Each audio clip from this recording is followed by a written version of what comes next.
Broadcasting live from the Business RadioX studios in Woodstock, Georgia. This is Fearless Formula with Sharon Klein.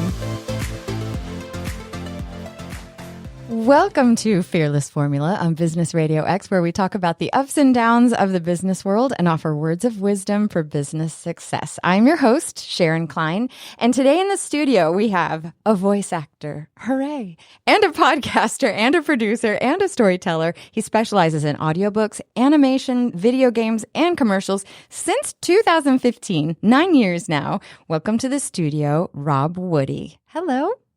Greetings, everyone. Thanks for having me. My pleasure. I love talking to someone who's in the same industry as me because I was just saying before the show started that I don't really have many people in my world that I can say, here's my problem.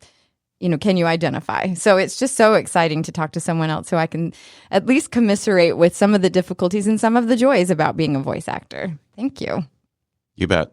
So I was doing a little cyber stalking, as I do before the show, and realized that you had been in a couple different industries, like in marketing and such, before you got into the voiceover world. So can you talk a little bit about your journey from before voiceover leading up to it?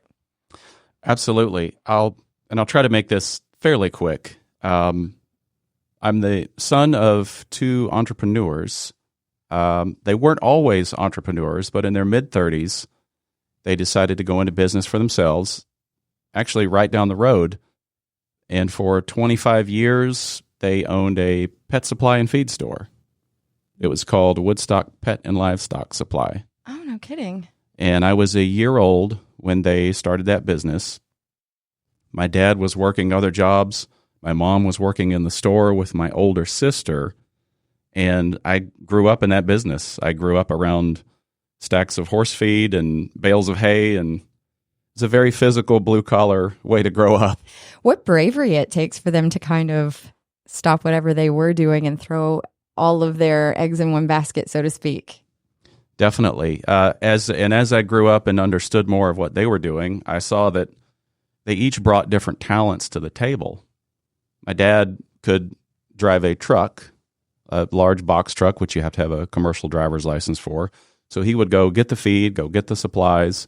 And my mom was a former bookkeeper, so she was really good at keeping books, writing checks, making sure money stays in the bank, and keeping the help paid. Perfect. So was that always their dream to have their own business like that? I don't think so. I think it was just something that happened at the time. They saw, oh, maybe there's a need for this, and made a go of it. And you grew up. Did the smells of certain like hay or something bring it all back to you? Absolutely. I was wondering. Absolutely. Anytime I go in a Tractor Supply and I walk back through the stacks of horse feed, it's like, oh, do I need to straighten these up or should I sweep? Or what happened to the store? It's not there anymore? They eventually retired. They were getting older. They had worked their whole lives. Both were from North Georgia, Appalachian folk. And I think they were just ready to go. They were ready to live the rest of their lives, not working 6 days a week. So you're a native of Cherokee County then? Or Georgia, I should say. Definitely Georgia. Cobb County, Cherokee, a little bit of Gwinnett. I lived over in Gwinnett County for 7 years. 7 years. There aren't that many, native Atlantans or suburban Atlantans, I suppose, these days. Kind of tough to find, yeah. Aw, you must have seen so many changes. Quite a lot. Especially Cherokee County. It's still changing. As we speak, there are things being built outside this studio. Yes, indeed. Up near Ball Ground, it's still pretty cool. It's still a lot of farmland, but, oh, what's that over there? Oh, that's a storage warehouse. To store all our stuff. Yes, all of our things and stuff. All right, so you grew up here close to this town, and your parents had their store.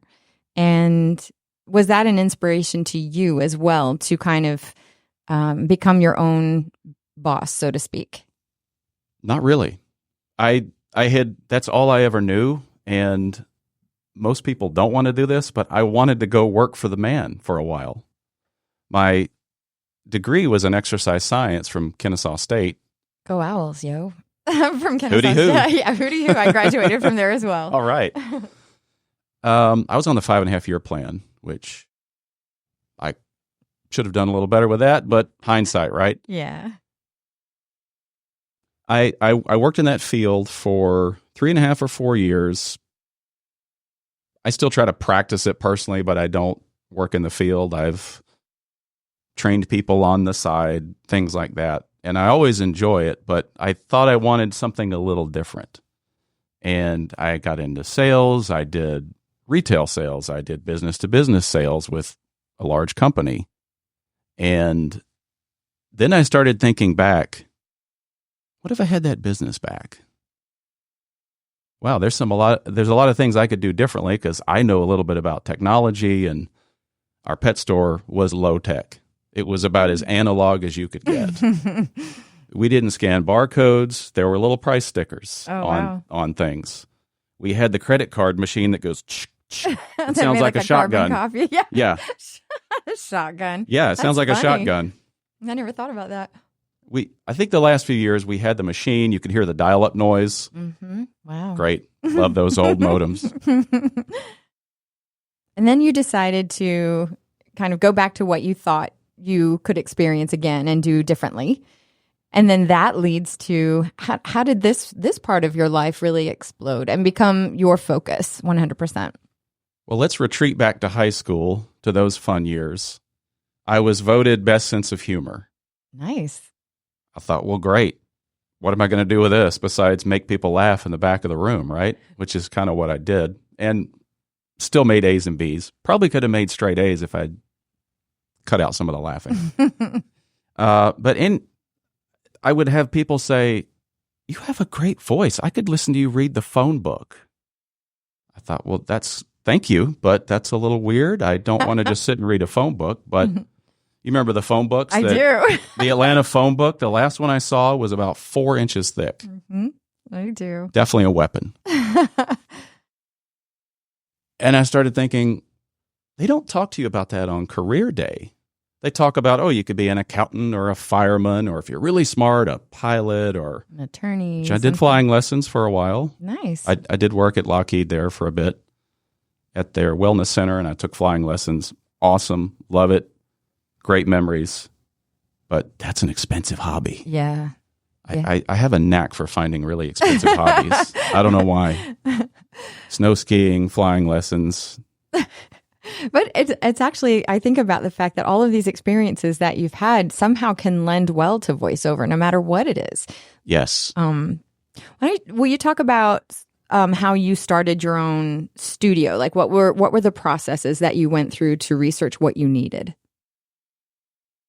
The first real reference I looked at was voiceover for dummies. Or voice acting for dummies. Oh my gosh. I still have that book. Dummies. Oh wow, no kidding. I still have that book, and I'm going to keep it. Classic. And hopefully have a great story someday about that book. Mm-hmm. It does cover a lot of great information about, when did I buy that book? Probably around 2013 or 14. I was in a job at that time. I was in a retail sales setting where I might get 3 customers a day, and it's a 9-hour day. I started thinking about, I need to work on something on the side. Hey, what about that voice thing? That's when I really started delving into it, and I probably spent more money than I should have. Initially, I went to a music store and asking about acoustical foam and bought some of that, made my own little panels because I'm pretty good with my hands. I made some acoustical panels, but was never really happy with the setup. I would have a setup and then think, this isn't very user-friendly. Let's change it. So I would get in my own way. I'm sure that never happens to any of you or your listeners, but usually I am my own best stumbling block. We all are. That's what Fearless Formula is all about. Yeah. The goal for me is hoping that there's some kind of inspiration that someone can get out of what other people have experienced and their wisdom that they've learned, so that they don't have to stumble as much either. So I love that you're even willing to admit that, because I think that holds a lot of people back, is the fact that we are all flawed humans and have our own foibles and struggles. So the idea of being able to say to someone, I get it. Here's what I did. That may work for you too. I mean, this is the best we can do, is hope that someone will realize that they're normal. I'm normal. We're all normal. We're all struggle, and hopefully be inspired to realize that there's resources out there that can help them, like this show, hopefully. So if there's a voiceover artist in the making out there listening, I'm hoping that they will find inspiration by knowing that there are solutions out there to be found. And, so many people kind of hide behind their bravado and, the idea that, oh, they never struggled. But to me, there's nothing more calming than someone admitting that they're human too. So I'm down. I'm down for you admitting the struggle. And one of my initial problems was thinking, and I've been this way a lot of my life, but thankfully I've realized it now. Thinking you can do something perfectly the first time you try it. And I've also told my son about this. I say, look, I had this problem too. Give yourself a little grace. Give yourself time to master what it is you want to do, whether it's throw that curveball or figure out that chemistry equation. Give yourself time to do it, because you're going to catch on a little differently than the guy sitting next to you. But their normal is their normal and mine is mine. And that comparison is the thief of joy thing. I have to always remind myself that, because I will listen to voiceover artists on like voices.com, which is where I have my profile and get some work from. They have like the top 100 male artists and the top 100 female. So of course I always go listen, because I'm like, what do they have that I don't have? And I always think, well, of course they're in the one. They're amazing, And then I'm like, why am I even doing this? Why would anyone come to me if there's this person or this person out here? And it is kind of like a miserable thing for me. Like, I want to know what I'm missing, but then I also think, well, then of course it's like I have like this automatic default of I'll never be as good as them, even though our voices are all different, which is something you ascribe to. I love that you say we all have our own unique sound. And I appreciate that too, because no one can sound exactly like me or you. And it's so subjective, whoever hires you, they like you or they don't. And you can't make that happen no matter how you sound. It just is like a thing. So yeah, the idea that I can compare myself to someone else is pretty flawed in itself, but I do it anyway. Just want you to know that. I'm my own worst enemy. It is normal. I mean, playing sports and coaching sports, the kids do that as well. Yeah. But you keep it in check. I think we grow and mature, and some mature more than others, but learning to keep it in check and maybe even using it as an advantage to propel yourself. Right, to reframe it. Yes. Not a negative, but something, well, here's my unique selling product, my unique sound. And knowing, okay, the good thing is I have this drive, and I can use this drive as fuel, not let it drag me down. I've heard success defined as not so much talent as much as consistency and discipline. Like, you can be successful if you just constantly are moving forward and trying. Because a lot of people are really talented that don't really pursue anything big. Talent is not always, some of the voiceovers that I've heard on like the radio, I always think like, how did this is terrible. Like, I'm so judgy, but this is how did they get this job? And I don't know why, but I'm always like, wish I could have a chance to do it. But of course things work out the way they're supposed to, but I just mean, you don't have to be the most talented person in order to have a lot of success. Precisely. And I've done the exact same thing. I've listened to something, or I've played a video game, or I've done this or done that, and I've heard this voiceover, and just automatically I'll re-say the line how I think it should be heard. And then you think, how in the world did someone greenlit this? Yeah, and maybe I'm a little biased, but I could sell that character a whole lot better. But I wasn't there. I know, that's the other thing. I didn't audition. This the way things work out the way they are supposed to, but at the same time, I always wonder the same thing. Like, how did this all fall into this person's lap somehow? And I'm not the perfect voiceover artist too. So it's just me in my own head being critical and jealous and all of those things. So I can reframe it to be peaceful in saying things are just the way they're supposed to be. But there are times where I get being a voiceover artist by yourself, it's a very, very lonely job. Yes. I only have me to talk to, and that's not always the best. But to be able to kind of get in my own way of saying, I'm never going to be that successful. I've only had a little bit of success. It's never enough. There isn't enough success, I think, for me. So yeah, I like hearing that somebody else does too, because it does normalize me a little bit. I'm not trying to make my life miserable, but I have days where the challenge is so mental to audition as much as I can and accept whatever feedback, good or bad. Do you struggle in the same way, or are you much more disciplined about getting yourself into your booth and recording? Honestly, I think if I had, well, let me say, you could always wish you had started something earlier, but was I mature enough? Now I understand how life can be. Life's going to kick you, and it's going to kick you when you least expect it or when you most expect it. It's going to kick you in some form or fashion. And I think starting this, at least for me, starting this a little later in my life, not when I was 20, I think I had a thicker skin. I have a thicker skin in order to deal, because with 95% of actors, voice actors, you're eventually going to be fired, or your run will end and then you look for something else, right? It's not like you're going to clock in for 40 years, go build this widget, and then go home. Mm-hmm. It's go do the performance. Part of your practice and part of your job is the auditions.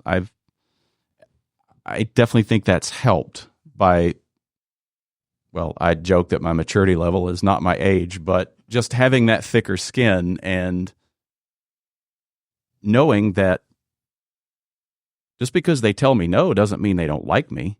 It just means that's not what they're looking for that product, for that character.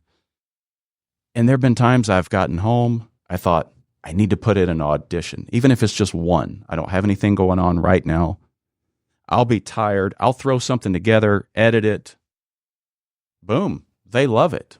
I didn't even really like it, but they love it. Okay. We'd love for you to narrate the book. Oh, well, awesome. Great. I can start on it tomorrow.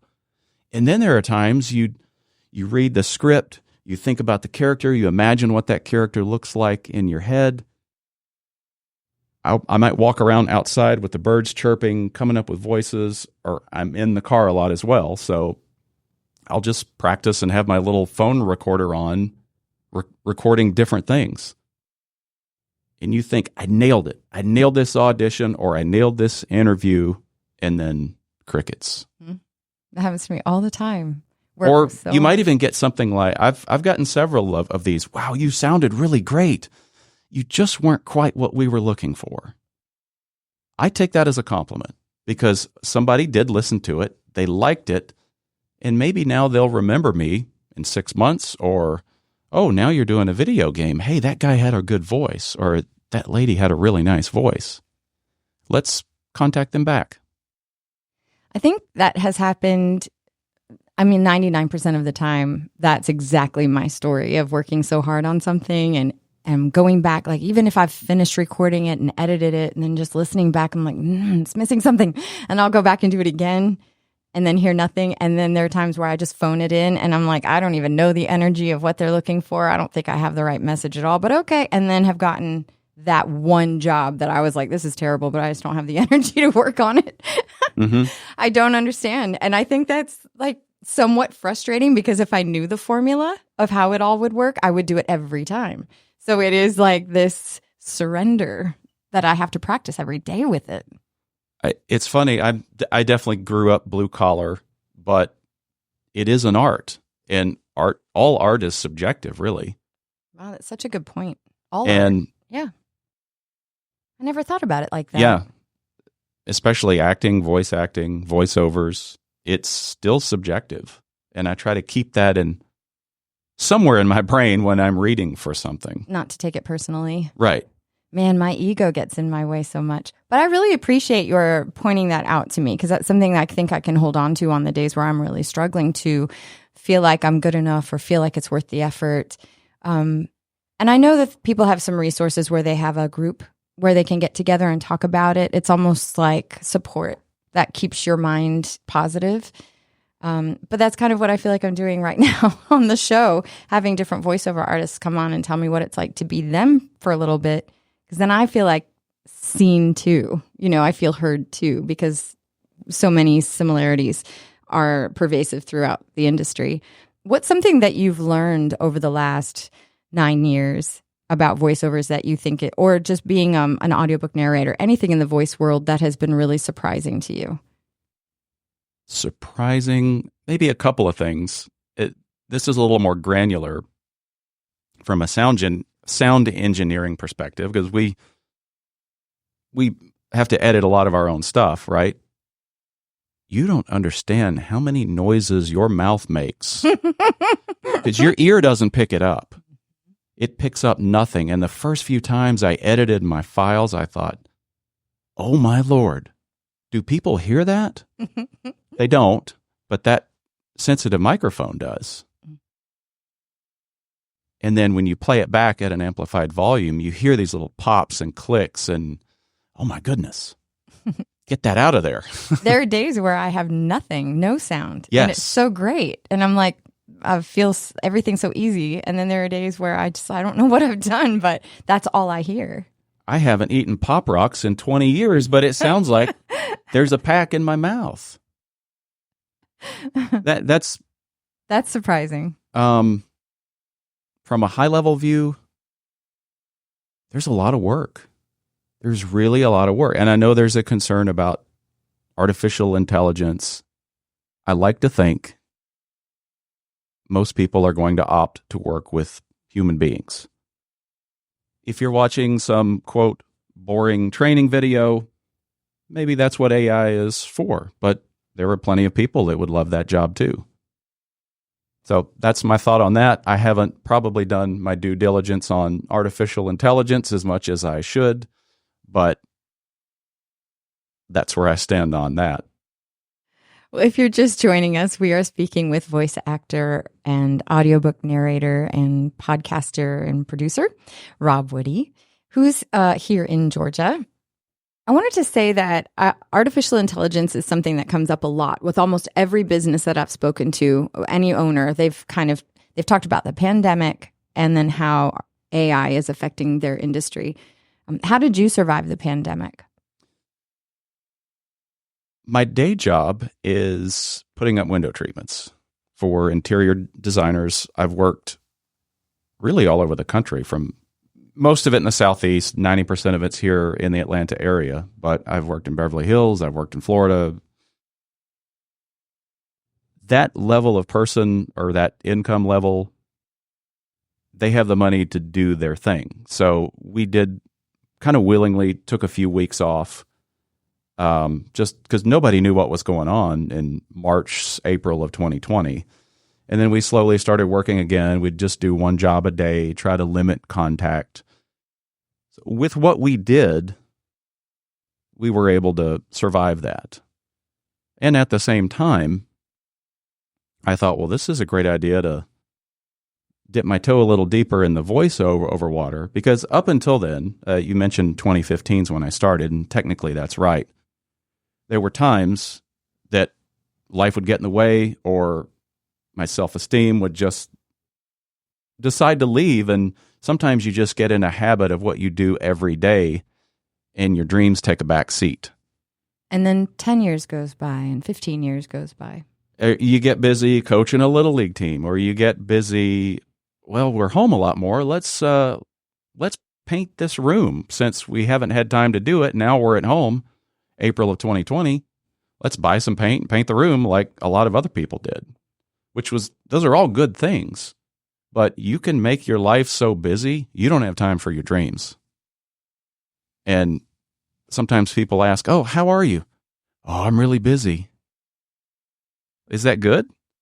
I mean, it's good, but if you're not pursuing something worthy, that 20, 30, 40 years later, you're going to regret not pursuing, maybe it's not good. I think a lot of people during the pandemic working from home and kind of making their own studios, because even voice actors weren't going to studios, so they had to have their own equipment. Mm-hmm. I think a lot of people kind of use that time to make their own studios. And I had just started voiceover school January of 2020, and then March is when everything kind of happened. And as much as I tried to get equipment, I really struggled. Everything was sold out everywhere. I can imagine. But I'm grateful that there were such resources for me to be able to understand how to set up my own studio, which we call a DAW, by the way, Mm-hmm. and different mics and the sound absorptions and like moving blankets and all of that. So initially I was in a closet, and now I have my own little like booth. But it's interesting to think that during the pandemic, this actually kind of exploded in this realm, the voice world. And then also, what was it like for you trying to promote and advertise? Like, do you put anything on Facebook about yourself, or how do you kind of get the work that you get? Like, in other words, we're not out there in the public all the time promoting ourselves. It has to be more digitally. So how do you do that? My Facebook account's more personal. It's mostly friends and family. I do have Instagram. I have a LinkedIn, which is probably way out of date. And that's one of the last things I haven't revamped yet. So that's on my... We're friends on LinkedIn as of today, just to let you Excellent. know. I've redone my website. Instagram's kind of personal stuff, but it's usually, oh, I did this cool workout, or look at this pretty sunset, or, oh, here's a new voice project that I just finished or I'm about to work on. That's pretty much what my Instagram is, or look at my cute dog. Isn't he silly? It's a little bit of all of your life. Yeah, that's what mine is. But it's a lot of people want to know a little bit more about you, not just, I try not to over promote, because I know I get weary of that. And there's a lot of great actors and voice actors that I follow. Some do a good job of not over promoting, but they're at such a level they don't have to either. So I try not to over promote, but I probably need some lessons and I think I do too. And that kind of thing. The struggle is real for sure, because unless someone really needs and are looking for a voice actor, or someone to do a commercial for them, or business wise, it's very difficult to know if you're just like annoying the heck out of people by saying, "Here's the book I just did," or whatever. Like you were saying, oversaturation. I don't want to be in people's faces all the time, but the part of me wants, okay, well, get sick of me. At least you'll remember me. So like I struggle, like right. Who's going to look at me? But then I want you to look at me. So that's where my head is with that. It's a tough balance. Yeah, for sure. What was it like when you got your first professional job, your first booking? It was a children's book, and it was only about 8 minutes long. And I was actually I think I was in North Carolina when I found out that I had gotten it. And it was a leprechaun book. It was like a little St. Patrick's Day leprechaun adventure book. And I just put on a little Irish accent and did about 5 minutes of research on how to do it, and oh, you've got the job. Wow. And it's an Irish publisher. Okay.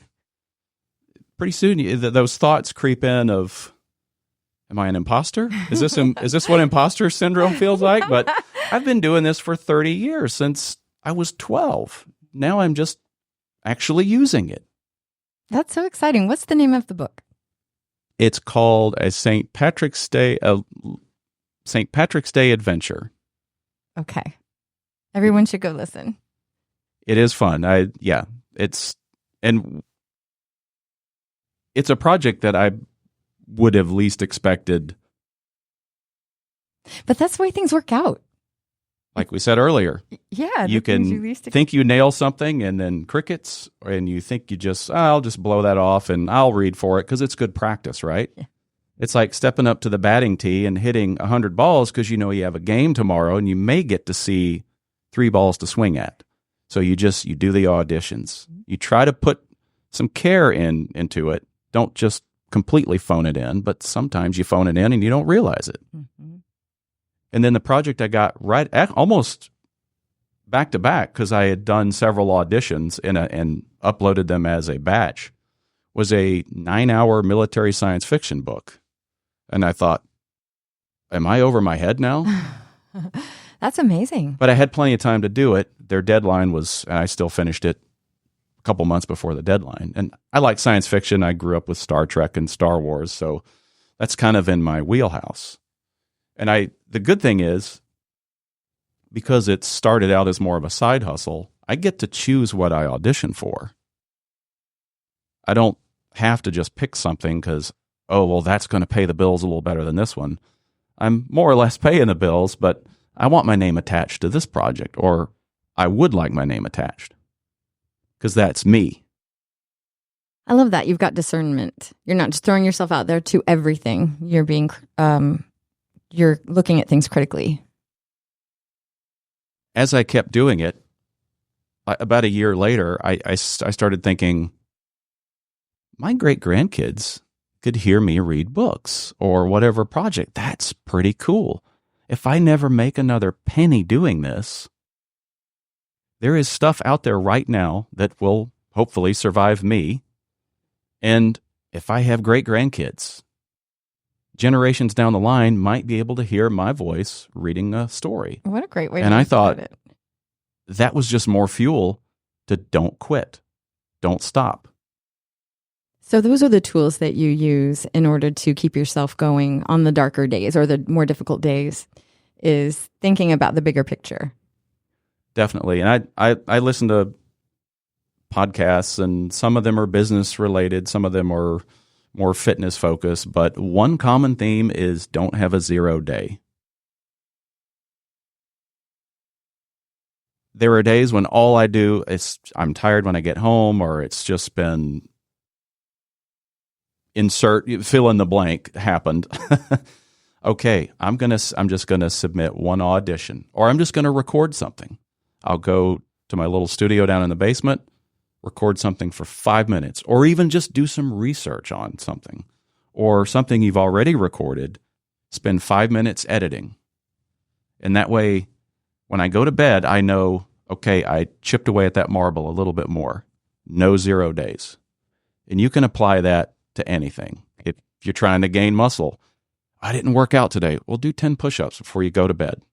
Or if you're trying to lose weight, walk 10 minutes back and forth to your mailbox. Don't have a 0 day. It is so important in your mind that that little pilot light stays on. I think that's the key, what you just said right now, in your mind, because it is a mind game. It's a constant mind game for me. I overthink everything.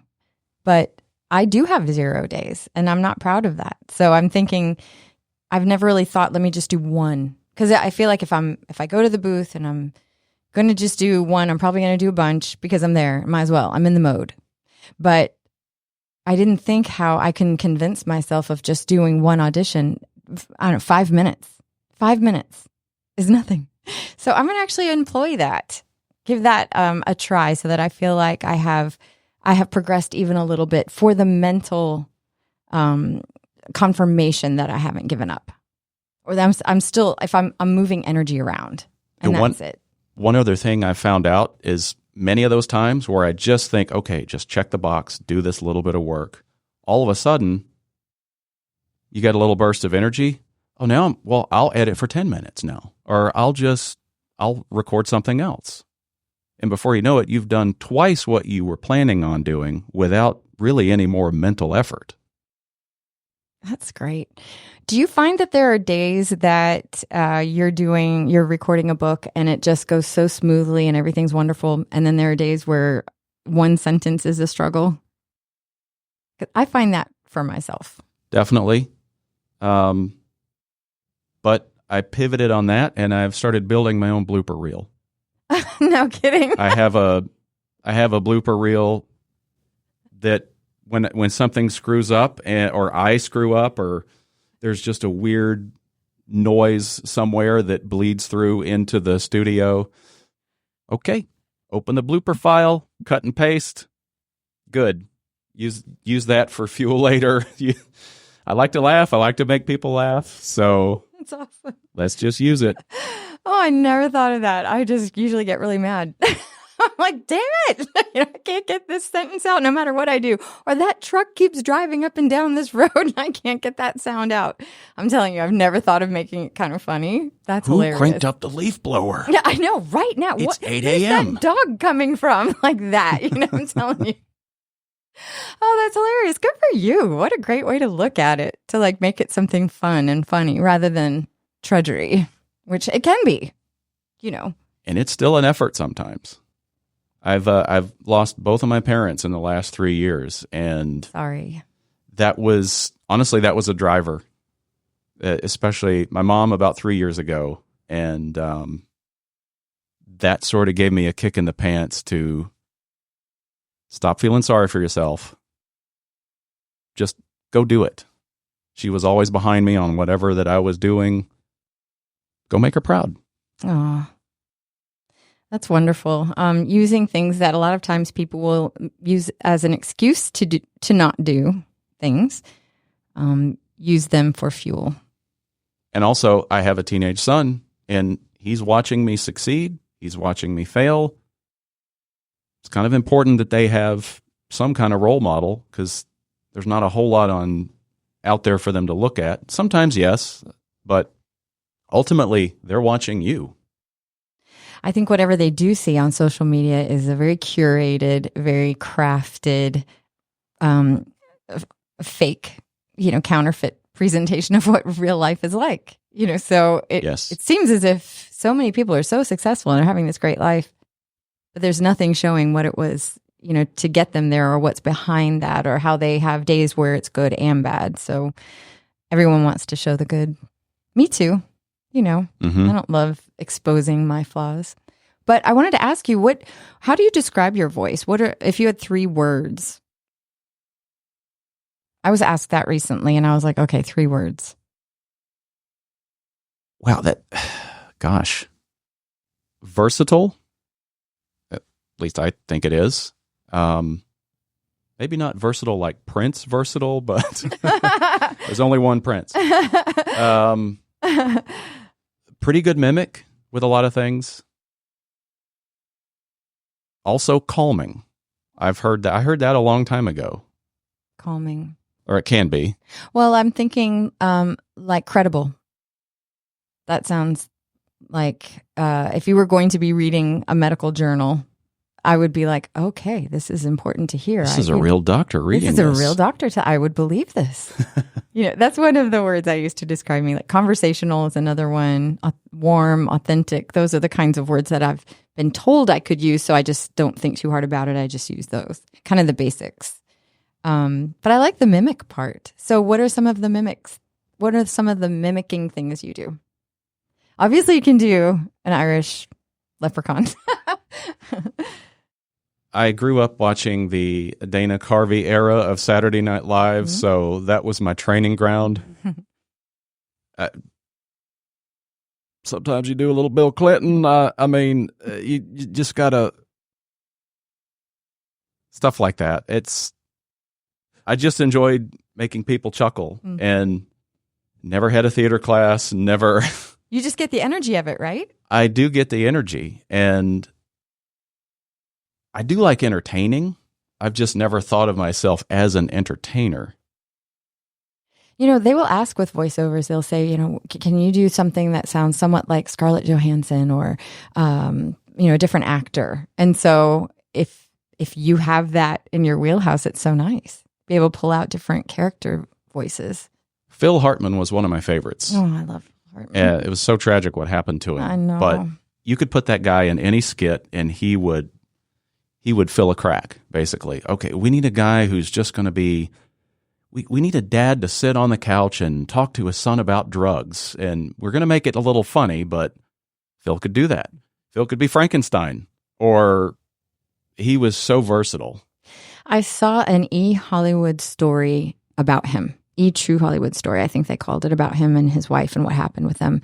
And he was interviewed about auditions.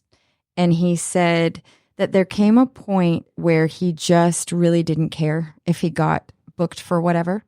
And he said, I don't know what it is about that release of the outcome, but the minute I stopped caring, I started getting booked for everything. And I never forgot that, because the idea of just auditioning for the best I can in this moment and releasing it out to whatever feels so much more authentic when you do get the job, because you weren't trying to change anything about yourself. You were just being 100% you. So if it came to you as whatever job you got, it was meant to be yours. I love that, but I don't always do that. But you mentioned him, and that's the first thing I think about, is the fact that he had kind of released, but he meant it too. He was just like, I don't care. Anyhow, I miss him too, because I still see a lot of his work that'll show up like on my TikTok reels or whatever. And I just think there wasn't anything he did that I just didn't think was funny and believed and was entertained by. He had a knack of, it goes to what you said about him, having fun with it.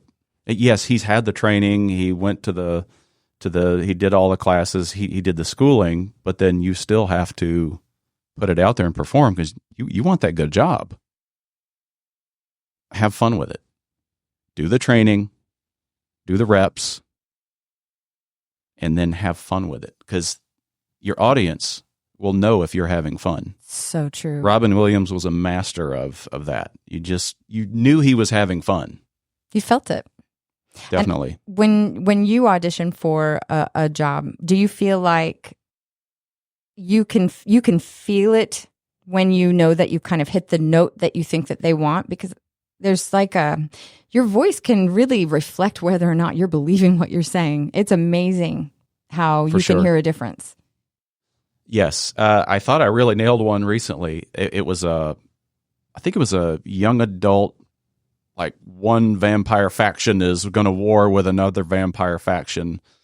So, of course, I took a slightly dark, lightly British, smoky aspect to the older brother. And then there was a younger brother, and he was a little more flat and diabolical. I thought, I nailed it. Never heard back.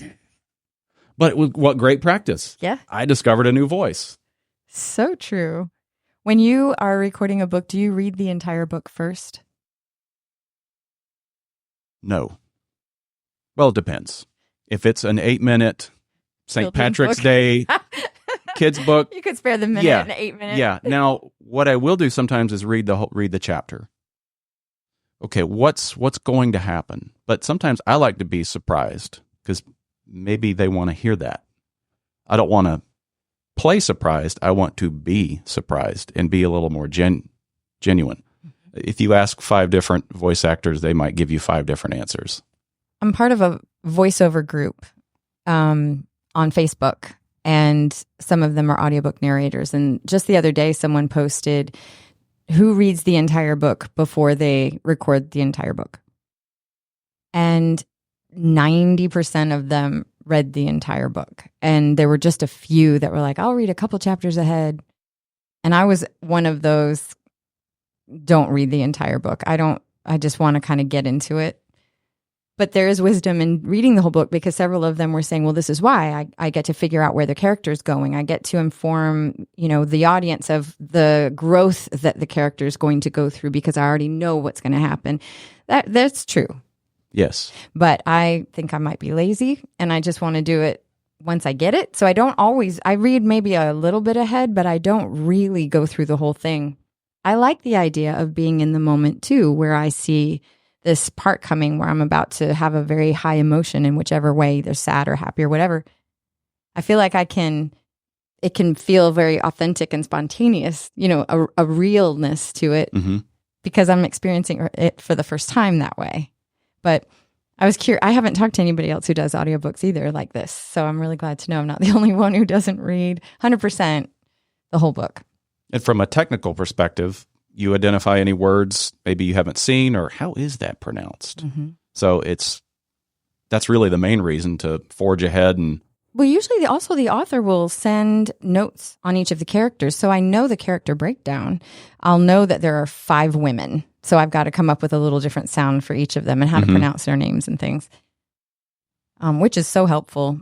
But yeah, good to know. Good to know. It is helpful. I've asked for that from a couple of authors, and they'll just say, "Oh, have fun with it. I trust you." And like, you don't know me, do you? Wow, that's faith. It is faith, and so far I haven't disappointed. But so, would you say that you have a fearless formula to keep yourself going? You guys probably all hear it, but don't quit. You may have to step back for a day. You may need a vacation. You may need to go camping in the woods for a week. I would love that. I like to hike and backpack, but don't quit. If there's something you're going to look back on when you're 85 and go, why didn't I do that? Maybe I would have failed. I don't know, but why didn't I check that box? Well, I shouldn't have quit. Don't quit. I love that. I also love, someone asked me recently, what would you do if you knew you couldn't fail? What would you do if you knew that you would get what you wanted? And I would be braver. I wouldn't doubt myself or second guess myself so much, or be afraid of how someone's going to feel if I ask them, can I meet with you to do this or that? Or I'd like to learn about this. Would you be willing to spend time with me? And usually I feel like this is such an imposition. No one's going to want to do it like that. But if I knew 100% that they would be on board, well, I would ask. So I have tried to do that this week. I've been employing the idea of not letting my own doubts decide for me, as opposed to my just forging ahead and just letting someone else surprise me, because I do get surprised. Sometimes it all works out great. And imagine if you took that perspective, or anybody took that perspective in a larger view, how we might set our goals a lot higher. So true. Yeah, I'm my own worst enemy sometimes. Guilty. I'm my own advocate too. Who else is going to fight for me? You're right. I mean, I love the idea of expanding that into something that is even scarier for me. The idea of rejection, or I'm imposing on someone's life, stops me a lot. But people ask me all the time, how'd you get into voiceovers? And like, can we meet sometime? And I'm always like, yes. And I do. And it doesn't bother me at all. So I need to assume that other people are going to think positively about it too. And to kind of frame my background a little bit, I didn't mention this earlier. I have had a few classes. Oh, good for you. I've taken probably 4 or 5, maybe 5 or 6 classes in the last 5 or 6 years, whenever time and money allowed to take a class. Atlanta Voiceover Studio is a great resource. They do all kinds of classes there. They can recommend economical equipment for your home studio, or if you've got a bigger wallet, they can recommend something else. I've taken classes online, in person, from people that actively work. They do video games, or a really cool class I had. It was remote, but it was still neat. Had a class with the lady that does Jimmy Neutron. Dilberry. Yes. Yes. Or is that how you say her name? Derryberry. Derryberry. I follow her. Terry Derryberry. I follow her on Instagram. She's wonderful. Yeah, it was like an hour and a half or so class, and there were 30 or 40 of us right there on the Zoom. But how was it? It was really good. And every time you take a class, you're going to learn something you didn't learn in so-and-so's class. I watched an Instagram of her talking about how she was able to come up with a voice for a character. She just had a piece of paper with a character drawn on there. So taking information about this character, well, they have braces or whatever it was, informed the sound. And I mean, the way that she was able to break down logically what she thought someone should sound like based on the drawing. Oh, I thought it was the most fascinating thing. And it really matched when she was like, and this is the voice. And she said it. It's like, wow, that's amazing. I love the idea of that, because it's something I can figure out for myself too. So I've never even known she did those classes. So that's good to know, something I can look into as well, just to listen to. She did this through Atlanta Voiceover Studio. Got it. Even though she's in California. Debbie Derryberry, I believe that's her name. I thought it was Terry, but I knew it rhymed. Yeah, she has a neat We'll get name. close. If someone were going to get started in this industry, what would you advise them to do?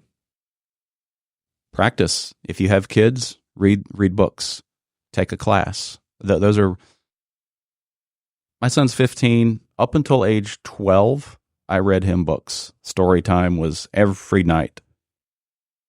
He's read, let's see, I've read, how many Harry Potter books are there? 7 or 8 of the originals. I know I've read 4 or 5 of those cover to cover with characterization. Wow. That was the ultimate proving ground. And some days you phone it in. Oh, it's your 7-year-old. They don't care if you sound like Dumbledore or not. You're reading them a story. But it's still practice. And that was huge for the success that I've had. And also taking a class with other peers and hearing other professionals give you feedback. Immensely important.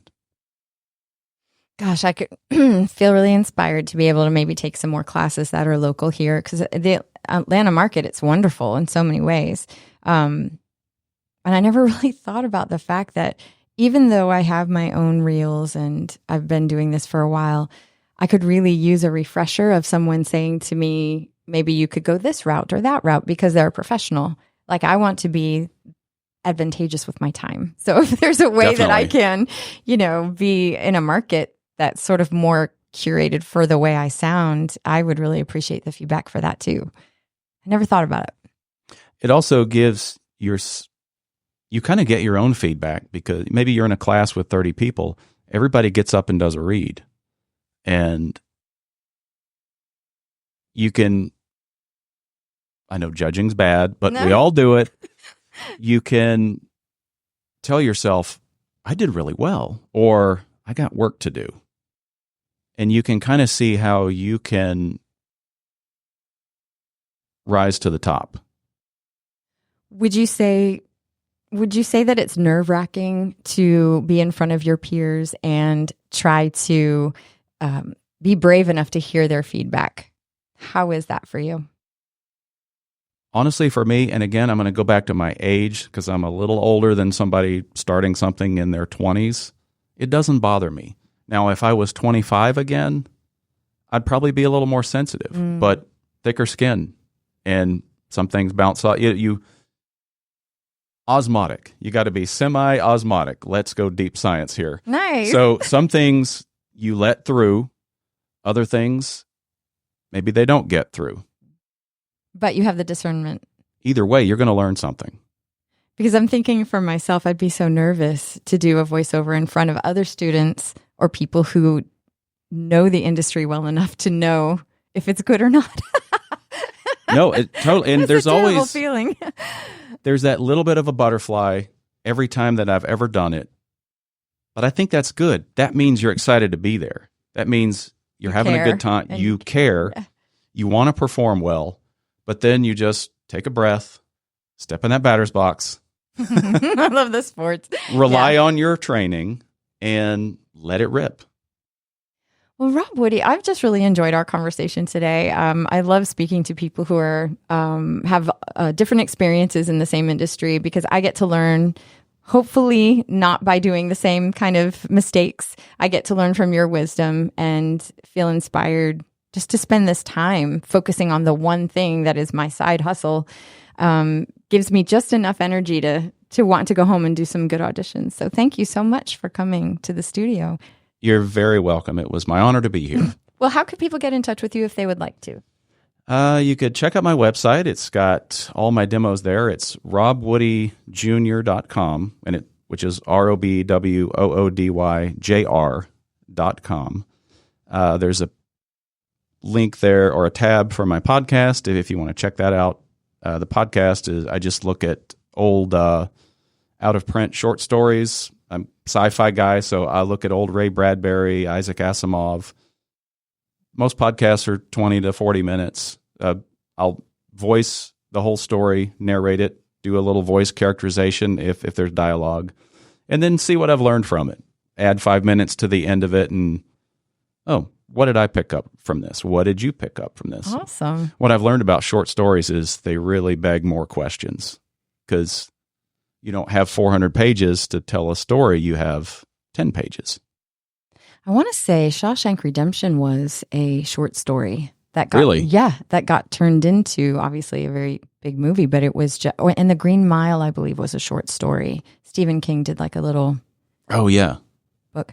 But interesting, because I never thought about the fact that it's not sort of spelled out for you. It leaves a lot of interpretation and thought, which is intriguing if you Very. like that kind of thing. So I do. I loved watching the old black and white Twilight Zones, and my favorite stories are the ones that are sort of like a Twilight Zone where there's a little twist or something you're not expecting happens. So true. I'm on Instagram as well, rwoody76 on Instagram. Got it.